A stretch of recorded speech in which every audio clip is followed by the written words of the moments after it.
du régime de Mouammar Kadhafi. Le verdict dans le procès de la franco-turque Sevil Sevimli, cette étudiante écope de 5 ans et 2 mois de prison ferme. La justice turque l'a reconnue coupable de propagande terroriste en faveur d'un groupe interdit. Elle pourra quitter la Turquie. Je crois d'abord qu'il va falloir qu'on fasse le point sur toutes les conséquences de ce jugement, puisque à la fois il y a une condamnation et il faut que nous regardions ce que ça veut dire exactement. Et puis en même temps, le tribunal a décidé la levée de l'interdiction de sortie du territoire, ce qui évidemment est un fait positif. Une autorisation de quitter le territoire annoncée dans la foulée par le juge qui d'ores et déjà prévoit un recours en appel.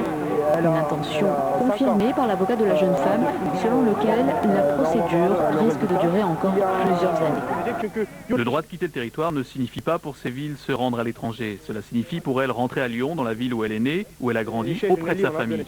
Quand on est comme ça depuis plusieurs mois dans l'angoisse, on est soulagé, mais bien sûr que 5 ans de prison ferme, c'est pour ça qu'on va voir comment on continue pour innocenter Sevil.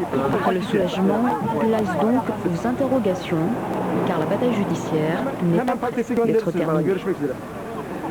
En Irak, un nouvel attentat suicide à Mossoul, la principale ville du Nord. Un officier de haut rang de l'armée et 3 gardes du corps ont été tués. Un kamikaze s'est fait exploser devant le domicile de l'officier.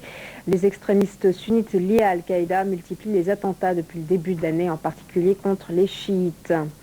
Le scandale de la viande touche toute l'Europe. De nouveaux produits frauduleux ont été détectés en Norvège, en Allemagne, en Autriche et en Suisse. Une dizaine de pays sont touchés. Des plats cuisinés au bœuf révèlent contenir de la viande de cheval.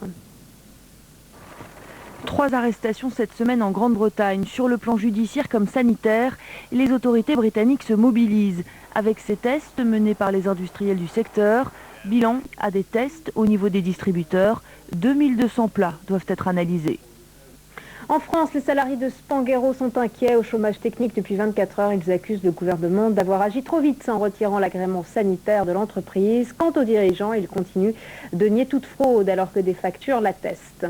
Plusieurs libérations cette nuit en Colombie. Des otages détenus par les FARC et l'ELN ont été libérés. 7 otages, des Péruviens et des Colombiens. Un Canadien est toujours retenu. La Croix-Rouge a servi d'intermédiaire. Quant aux FARC, elles ont libéré 2 policiers. Les négociations entre la guérilla et le gouvernement sont toujours en cours pour une paix négociée.